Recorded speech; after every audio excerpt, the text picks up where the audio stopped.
So I was playing Modern Warfare 3 last night, and I got on a certain map from the original Modern Warfare 2, and I was hit with this overwhelming wave of nostalgia.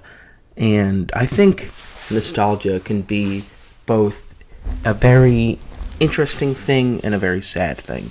So, on one hand, I was hit with this overwhelming wave of warmth and remembering of when I used to play these games with my friends and the time in our lives when we were playing them and what we wanted and who we wanted to be, and just everything seemed almost endless.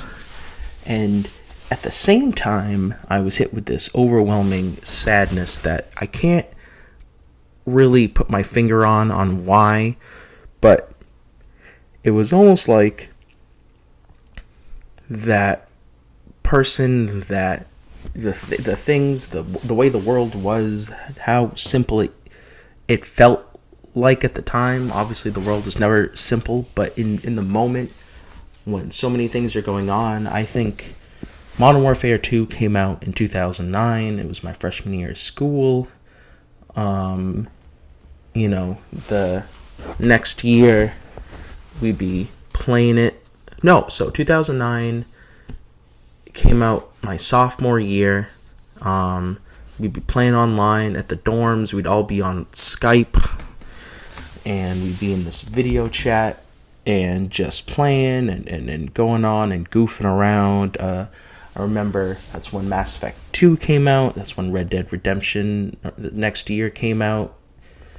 And yeah, just this overwhelming wave of nostalgia. So I think nostalgia was something I had on my mind. Originally, I was going to do something on Persona.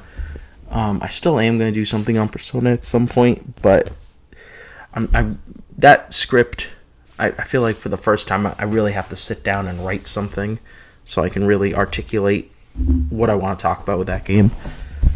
So, nostalgia. So I think nostalgia can be both a good thing, and I think it's also something that can trick you into thinking something is good when it's not good. So what do I mean by that? So let's say you have a movie, and you go back to that movie. It's something you watched. It's so deeply entrenched in your childhood that you go back and you watch it, and you don't really see maybe potentially the negative qualities, or at that point you don't even want to see it. You don't want to look at it in any other way other than how you remember it, which is fine. So I have a movie, just to give an example, called Moonchild, and I saw that movie, I forget, but I just remember I was in either late middle school, early high school, and I remember having it on my PSP, and then I remember getting the DVD, and it was just a movie that was like, wow, I'm really into Japanese rock. It had two Japan's biggest rock stars in it. I thought the action was really cool. I thought the story was emotional. I watch it now, and the movie's a complete train wreck. The story is just all over the place, and I'm not even gonna attempt to explain it. But it's one of those things where even though it's not what I would call good, it's still entertaining to me, and it still brings this warm nostalgic feeling to me. So yeah, I keep it. It's also, I can't get it on Blu-ray, but I keep the DVD because it has that warm fuzzy feeling. Same way when I was playing Modern Warfare 3 and I was playing the old Modern Warfare 2 maps, or the first time I plugged in the Master Chief Collection and I was playing through Halo 3 online, or when I was playing the Mass Effect Remastered Trilogy and I was playing Mass Effect 1, 2, 3, and you're physically taken back. It's sense memory. You're taken back to these places and times in your life, and it could either be a powerful thing, or it can be like a wow, how times have changed things. But I find for me, it's a mix of how I mentioned earlier of warmth and sadness. And I can understand the warmth, but it's funny, I just have a hard time understanding the sad part. And maybe it's a time where I can't get back to. Who knows? But it's just it's an interesting thought with how when you go back to something that you loved and cherished, it either aged extremely well. So for example, I love Metal Gear Solid. Going back, I just went back and played 1, 2, and 3, and they're just as amazing as I thought when I first played them. And what's fascinating is I didn't have the nostalgia thing. Like, I think the difference between the Modern Warfare 2 maps and this is I had played. It's been a really long time since I've played the Modern Warfare 2 maps and played them in their original form. But like I played through Metal Gear Solid almost, it's not that long since I replayed those games. So I still very much love them, and I have way too many copies of them because it's my favorite. Where Modern Warfare, Call of Duty used to mean a lot more to me than it means now. I used to think it was this incredible franchise, and they made these amazing games, and they're entertaining. It's like watching a fun action movie. But they don't have the same emotional resonance as when I was freshman year, sophomore year of college, or when I was a senior in high school.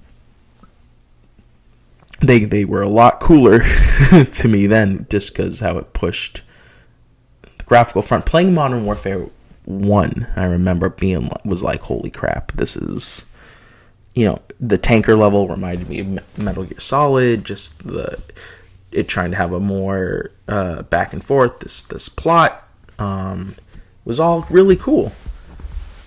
Now it's been done 1,000 times, and the multiplayer's been done 1,000 times, so you don't have that same emotional connection as when you saw it the first time. So going back and replaying the maps, or going back and replaying the single player, you're caught up in a wave of what it was and who you were at the time when you played it. And I guess answering my own question, the sad part is just like you want to go back to it, but it's almost like you're looking to a one-way mirror. Like you can see it, but you can't access it, or you can't get into it. So nostalgia is an interesting thing, because I think it's definitely important to go back and connect with what you used to watch or do, and you can almost see how you've grown and changed as a person.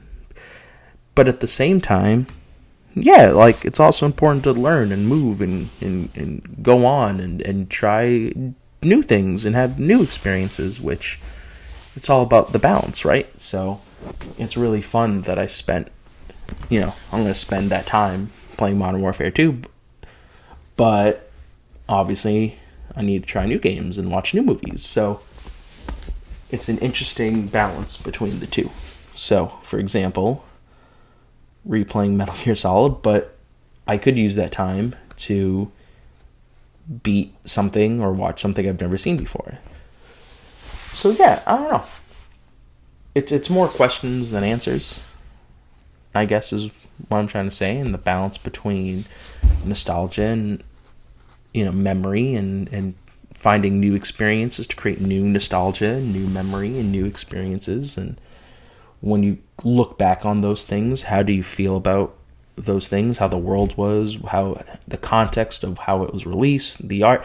Is it warm? Is it comforting? And I think sometimes the saddest part, for me at least, is when I'm re-experiencing something again, like replaying the Modern Warfare 2 single player, and the people that you experienced with aren't in vicinity, and almost like you're doing it by yourself again. And I don't know, it's a weird, maybe that also contributed to the sad factor. I don't know. But nostalgia is an interesting thing. I know this was a different kind of episode. I just kind of jumped right into it. But yeah, my hope is to just... I'm no longer going to announce what I'm doing next. I think that I end up saying I'm going to do things that I end up switching or jumping into something else. So my goal is to just have a new episode out every Saturday, and what that episode is what that episode is. So I hope you all have a good day. Thank you.